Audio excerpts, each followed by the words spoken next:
congressional advocate. So I encourage the officers here to today to consider taking up his case. By advocating for Abdul, members can both shine a light on the treatment of Ahmadis in Pakistan and make a tangible difference in Abdul's life. We've also seen an uptick in the persecution of the Ahmadiyya community in Algeria and Indonesia. Ahmadi leaders in Algeria were arrested and imprisoned in 2017, and the community continues to face stigmatization in the press and harassment and threats of arrest by police. Ahmadis in Indonesia have been declared non-Islamic, deviant, and misled by national Islamic authorities and face legal restrictions and mob attacks. Again, we came a little late here, but you have already heard, or you will hear about the institutionalized discrimination against Ahmadis in greater detail from our panelists today. And I look forward to their recommendations for what more Congress can be doing to help safeguard the human rights and religious freedom of this community. And I thank you very much for being here today, and I turn this over to my colleague, Jackie Spier. Thank you.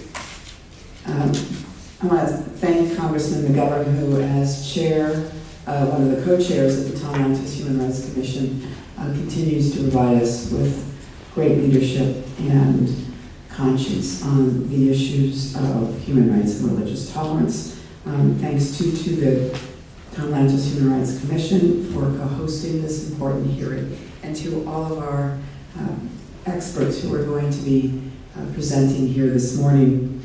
It's an honor for me to co-chair the bipartisan, I might add, Ahmadiyya Muslim Caucus, where we are focused on combating the persecution and oppressions of Ahmadiyya Muslims. The Ahmadiyya community has so much to be proud of.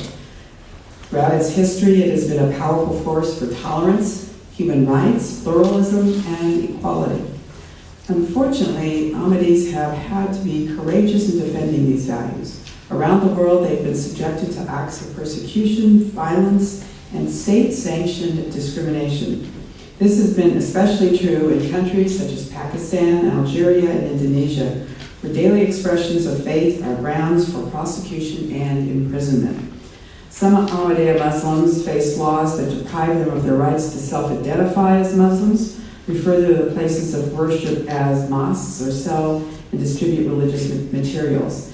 They are forced to make an agonizing choice between affirming their faith or enjoying basic rights and freedoms such as voting or traveling freely.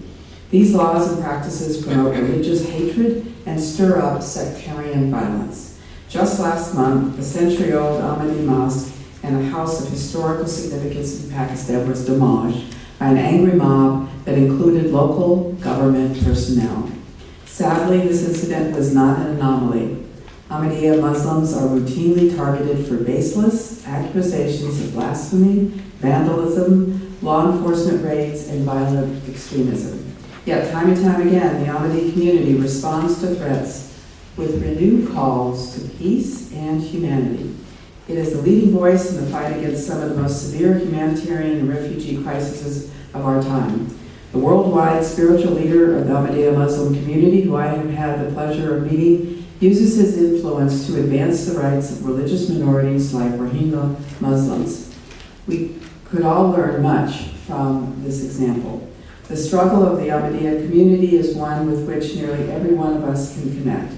Religious freedom is enshrined in our Constitution as a basic human right. That is why I'm so glad that we are coming together to learn more about the persecution of Ahmadi Muslims and to recommit to using and advancing their freedoms. I want to thank again the esteemed speakers and all of you here for being part of this great program. Thank you, Representative Spier. I think you raised a very interesting point and a very valid point of how much the community has to be proud of their achievements around the world and throughout history. And that's a very important point to remember when we talk about victims of violence. Sometimes take away their agency, but by emphasizing how much they've done for the world is, I think, a very important and powerful point. Thank you for that. I'll turn it over to Eric Goldstein from Human Rights Watch so he can discuss a little bit about the Algerian situation for MPs. Good morning, everybody. I also want to thank the Lantos Human Rights Commission for convening this briefing and for inviting Human Rights Watch to participate, and the distinguished members of Congress for presiding and convening this. I'm going to focus on Algeria, a country where Ahmadis number 2,000. by their own count, out of a population of 40 million. That is, they're 0.005% of the population.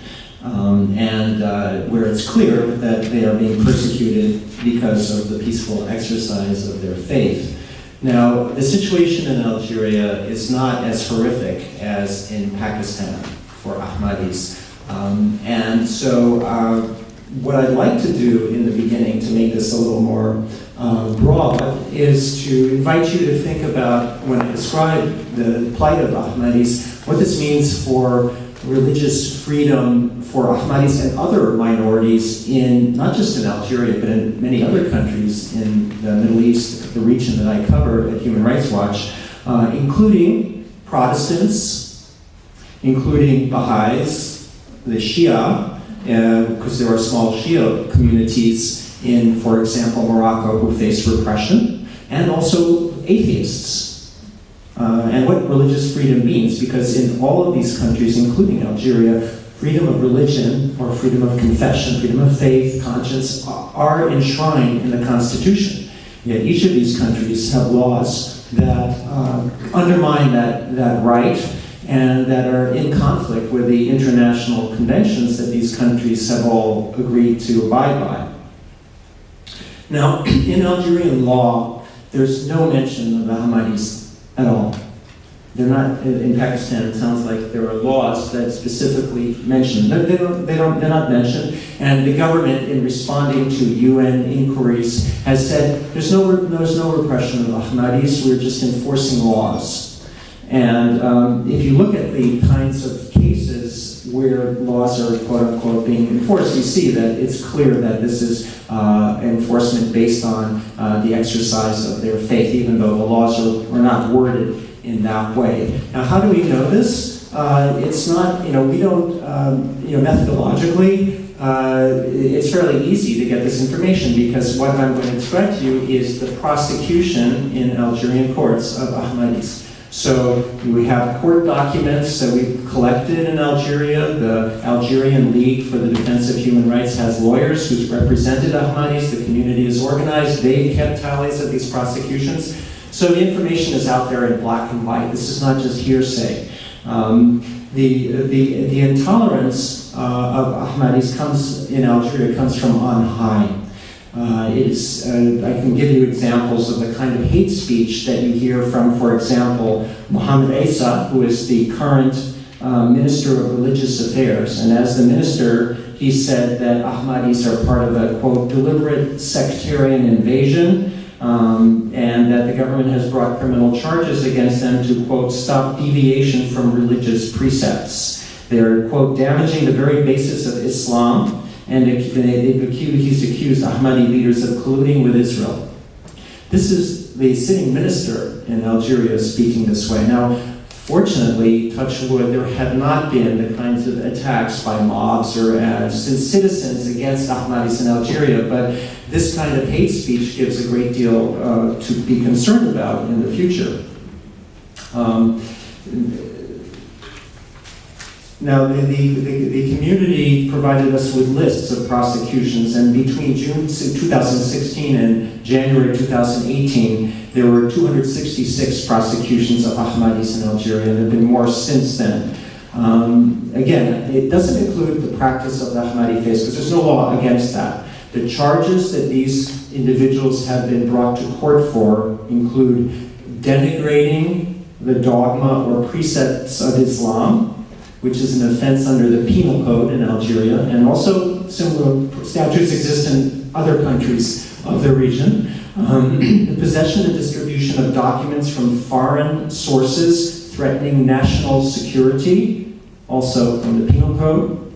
Participation in an unauthorized association from the law on associations. In other words, to exist legally in Algeria, if you want to form an association, you don't just put out a shingle on the street. You have to get permission from the government. And if they don't give you permission, your activities in that association is an offense for which you can be put in jail. They're also prosecuted for collecting donations without a license under a particular decree on the donations, and conducting, this is the most common one, conducting worship in unauthorized places under a law that is applies to the exercise of religions other than Islam. And this is important because the prosecution under this law implies that Ahmadis are not Muslim, because this is a law that only applies to Christians, and Christians have been prosecuted and convicted under this very law in Algeria. Not the Catholic Church. They're mainly targeting Protestants, which is a tiny, tiny minority in Algeria, like the Ahmadis. But there is, again, no official statement that Ahmadis are not Muslim, but they have been prosecuted successfully under this statute. These laws discriminate, too, because, for example, proselytizing, trying to persuade other people to convert, is an offense under Algerian law, but only for non-Muslims. In other words, Muslims are allowed to proselytize, but non-Muslims are not. Now, the convictions of the Ahmadis in these hundreds of cases that I've mentioned to you usually are appealed by the defendants, and most of the time they result in suspended sentences. In some cases, people have gone to jail for up to 6 months of prison time. Sometimes they've been held in pretrial detention for months. Those who have been prosecuted have faced the dismissal or suspension without pay from public sector jobs, including in hospitals as doctors. And when they are arrested, the gendarme or the police usually confiscate the books as evidence, documents from their homes. They sometimes take the personal computers of these individuals and their passports and other identity documents. The repression also extends to the Ahmadis' efforts to practice communal life. They applied in 2016 to form a charitable association, and they were refused by the government. And then the government went and shut down a building where they were going to use it as a place of worship and as the headquarters of their association. And I can quote from many court cases about the way, which are revealing about the way that the authorities see Ahmadis. So I'm just going to choose one or two. In one case, the court, in convicting the defendants, wrote in its judgment, quote, "It appears that a group of people belonging to the Ahmadiyya sect have formed an Ain Malillah to disseminate beliefs that are alien to our religion. The movement appears to be based on religion and rights, but in reality it has a hidden agenda and future strategies aiming at destabilizing the country and shaking its stability and its security." The judgment did not specify how the defendants were endangering Algeria's security. But this is from court documents in black and white.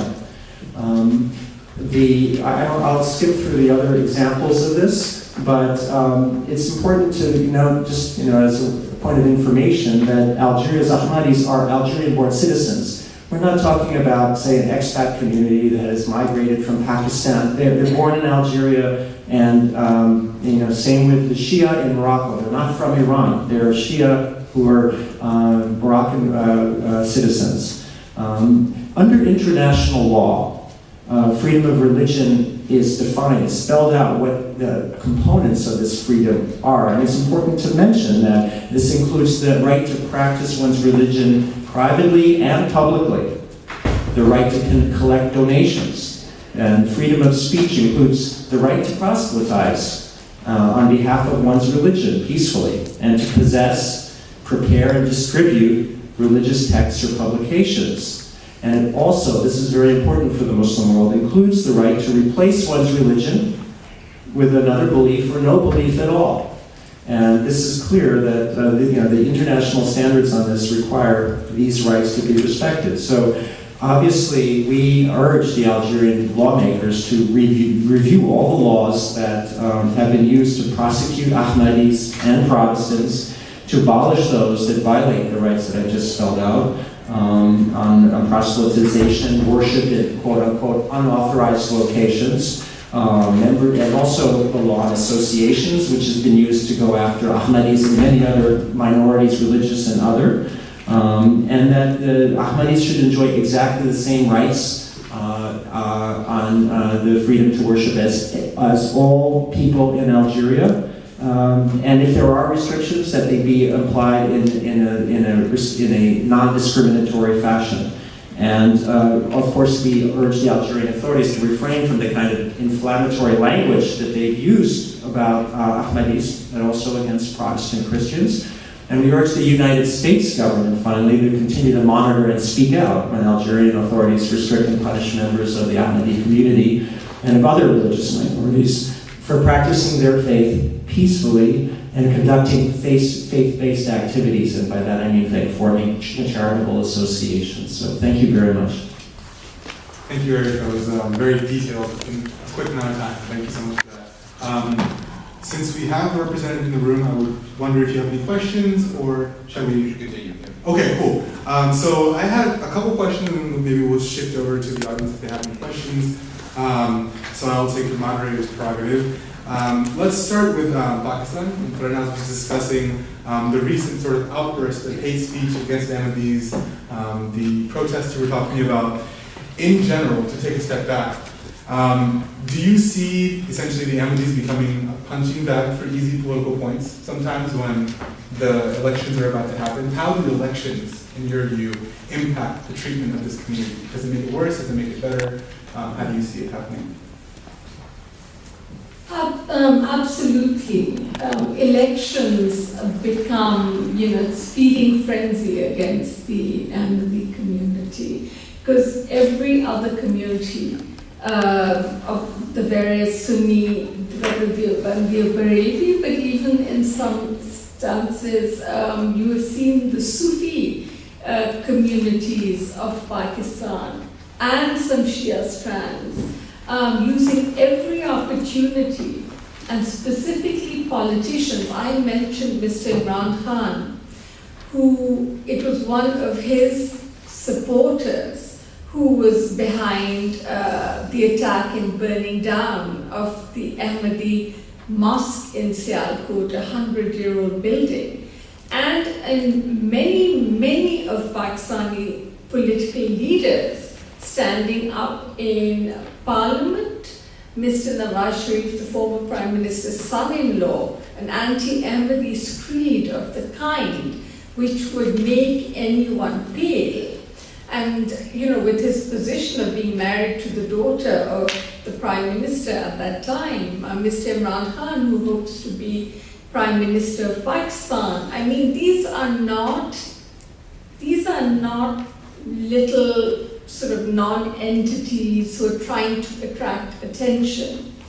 It is so embedded in Pakistan, this need to purify Pakistan of all that is seen as non-Muslim. And because the Ahmadis, like in the old days with the Mormons in America, because they were not seen as real Christians, they were driven all the way to Utah. Today, of course, America is a different kind of country, and things have evolved and there's acceptance, and people may say, oh, I agree with some points of their faith, or I don't, But you would not have the kind of violent speech and violent actions, and definitely during an election year, it's exacerbated because it's so easy to make the public react with hatred, with an inflammatory speech against about the Ahmadis. One more question I'll ask, and then we'll shift it over to the audience. And this is to Mahmoud. It's something that we've discussed in our discussions in the past. Beyond sort of the spiritual and the self-identification sort of issues of being able to call yourself a Muslim or not, as from the Ahmadi community, can you discuss some of the legal, the civil, political issues that come up about being categorized as Muslim or not in a country like Pakistan or in Indonesia, et cetera, like outside of sort of just the self-identity issues, what legal and political issues come up based on that? So I think there's a variety of issues that come up that have been discussed by both the panelists and by the members who I thought were exceptionally well informed in their remarks. Thank you so much for your contributions there. And they all, in one way or another, stem from the basic crux of the problem, which is that we profess to be Ahmadi Muslims, and the state purports that we are not. And so it ranges from For example, something that was mentioned, the infringement on the right to vote. And so, there we are forced into what is effectively a Hobson's choice that became a huge political issue last year, which is that the only way that an Ahmadi can vote in Pakistan is if he signs a voter registration form that defames the founder of the community, declares the founder of the community to be an imposter and to be someone who is to be shunned. And that is the only way you can vote as an Ahmadi in Pakistan. Of course, any self-respecting member of a faith would never do that. And so as a result, Ahmadis are effectively disenfranchised. And when the government of the day last year made a minor change to these election procedures, religious extremists seized upon that as some sort of move to liberalize the election laws to permit Ahmadis to vote alongside other Pakistanis, and that led to this avalanche where the entire capital of the country was shut down for a month by religious extremists, and eventually that was resolved by the government of the day surrendering to the protesters. And it was widely viewed as something engineered behind the scenes by other forces within Pakistan, especially the military, that seemed to be enabling and emboldening these protesters. So that's one way that it takes shape. Something as simple as having a passport. When before I was naturalized as an American citizen, had a Pakistani passport, the only way I could renew that passport is by, again, either declaring myself non-Muslim by saying that I was an Ahmadi, or by signing a statement similar to the one that you have to sign when you vote, saying that the founder of the community is an imposter.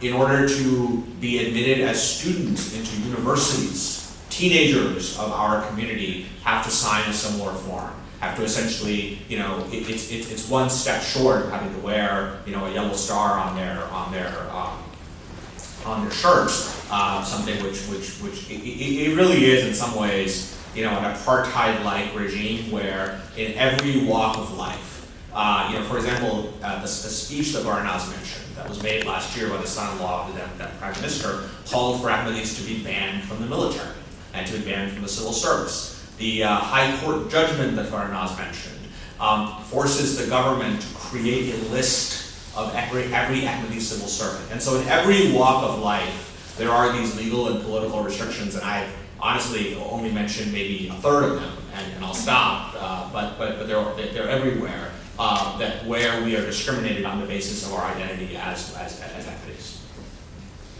I'll turn it over to the audience. Jay. Thank you very much. Thank you, Congressman McGovern, for your presence here. I'm probably not alone in thinking these acts of discrimination don't occur in a vacuum. As a representative of the Ahmadiyya community, any of the panelists can expound upon this if they're able to.